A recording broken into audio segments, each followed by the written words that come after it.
तय कर लिया है, जब तक तोड़ेंगे नहीं तब तक छोड़ेंगे नहीं? देखिए रोहित जी, परसों मैंने सुना अशोक गहलोत जी ने क्या कहा था। अशोक गहलोत जी ने कहा था मैं यहां बैंगन बेचने नहीं आया हूं। अशोक गहलोत जी को आज तक के माध्यम से हम भी बता दें, हम भी यहां बैंगन खरीदने नहीं आए हैं। ना तो आप बैंगन बेच रहे हैं, ना हम बैंगन खरीद रहे हैं। फिर भी अगर बैंगन का भरता बन रहा है तो इसके जिम्मेदार भारतीय जनता पार्टी और हम नहीं है। और एक एडवाइस मैं राहुल गांधी को दे दूं, आजकल अलग अलग एंगल से वीडियो बना रहे हैं। राहुल जी, 2008 में आपने और आपकी माताश्री ने चाइना में जाके चाइना का पैसा लेके एक एमओयू साइन किया था। अच्छा होता अगर आप हिंदुस्तान में ही 2008 में ही एक एमओयू सचिन पायलट और अशोक गहलोत के बीच में करा दिया होता, मेमोरेंडम ऑफ अंडरस्टैंडिंग, कि दोनों भाई भाई हो, दोनों मिलके रहो, दोनों लड़ो मत। देखिए, आपस में लड़े, घर की लड़ाई सड़क पे, सड़क से लड़ाई गई है हाईकमांड के पास, हाईकमांड से कुछ नहीं हो पाया तो हाईकोर्ट, हाईकोर्ट के खिलाफ कह रहे हैं कि हाईकोर्ट ये जजमेंट कैसे दे रही है। हाईकोर्ट की लड़ाई को लेकर गए हैं अब सुप्रीम कोर्ट के पास। इसमें भारतीय जनता पार्टी कहां से आती है? और जहां तक पी चिदम्बरम जी का सवाल है, उन्होंने कुछ ट्वीट किया, आपने दिखाया। पी चिदम्बरम जी को अच्छा कहा गया है he is the friend, father and philosopher of black money. बताइए, फ्रेंड, फादर और फिलोसोफर ऑफ ब्लैक मनी जो अभी जेल से कुछ दिन पहले निकल कर आए हैं, वो ईडी डिपार्टमेंट के बारे में ट्वीट नहीं करेंगे तो किसके बारे में ट्वीट करेंगे? उनको अच्छा खासा तजुर्बा है कि अगर करप्शन डिपार्टमेंट था तो ईडी डिपार्टमेंट भी होगा। इतना बड़ा करप्शन का डिपार्टमेंट खोला हुआ था कांग्रेस पार्टी में, तो आपको क्या लगता है ईडी पकड़ेगी नहीं? ठीक सर, 1.5 मिनट हो गया। पवन खेड़ा जी, राजस्थान में जिसकी सत्ता वो अपनी एजेंसी का इस्तेमाल कर लेगा वैसे जैसे वो चाहेगा? नहीं, एजेंसी का तो इस्तेमाल नहीं हो रहा। कोर्ट का आदेश है कि गजेंद्र सिंह शेखावत जी के खिलाफ एक भ्रष्टाचार का मामला है, उस पर इन्वेस्टिगेशन हो, उसमें तो कहीं कोई एजेंसी की बात नहीं आ रही।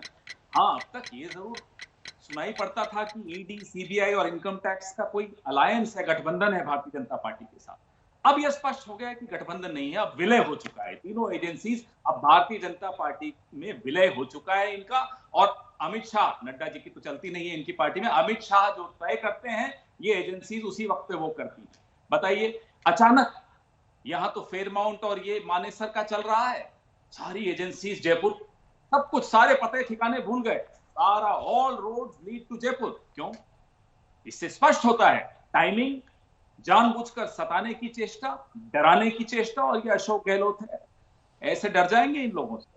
इन लोगों ने बहुत कोशिश कर ली अशोक गहलोत को दबाने की, डराने की।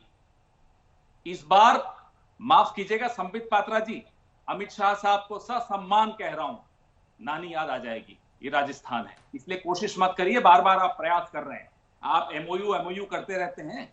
ये जो आरएसएस गई थी चाइना में, ये क्या बेचने गए थे आज तक स्पष्ट नहीं हो रहा। सीमाएं बेचने गए थे, ये तो सबने समझ में आ ही रहा है।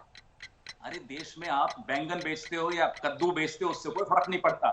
विधायकों को जो खरीदने की चेष्टा कर रहे हो ना आप, आपकी पोल पूरा देश के सामने खुल रही है। जब कोरोना से लड़ना था तब अमित शाह, 1.5 मिनट हो गया खेड़ा जी। एक तो ये बैंगन बेचने वाली बात पे थोड़ा सा मुझे लगता है क्लियर कर देना चाहिए। अशोक गहलोत ने कहा सचिन पायलट अपने समर्थकों से कहते हैं मैं यहां बैंगन बेचने नहीं आया हूं, सब्जी बेचने नहीं आया हूं, मैं यहां सीएम बनने आया हूं। मसला लेकिन बैगन बेचने या बैगन खरीदने का है नहीं। मसला इस समय यह है कि आपने जो बात गजेंद्र सिंह शेखावत का जिक्र करके अभी अभी कही पवन खेड़ा जी, उस मामले में तो जांच पहले भी हो चुकी, एसओजी 2 बार पहले भी एक तरीके से क्लीन चिट जैसी दे चुकी। ये मामले बचा के रखे जाते हैं क्या कि ऐसा कोई मौका आएगा, अपनी सरकार के पीछे कोई केंद्र की एजेंसी पड़ जाएगी या अपनी सरकार खतरे में आएगी तो अपन इनको बाहर निकाल लेंगे गड़े हुए मुर्दों को? खेड़ा साहब, उसके बाद संबित आऊंगा आपके पास।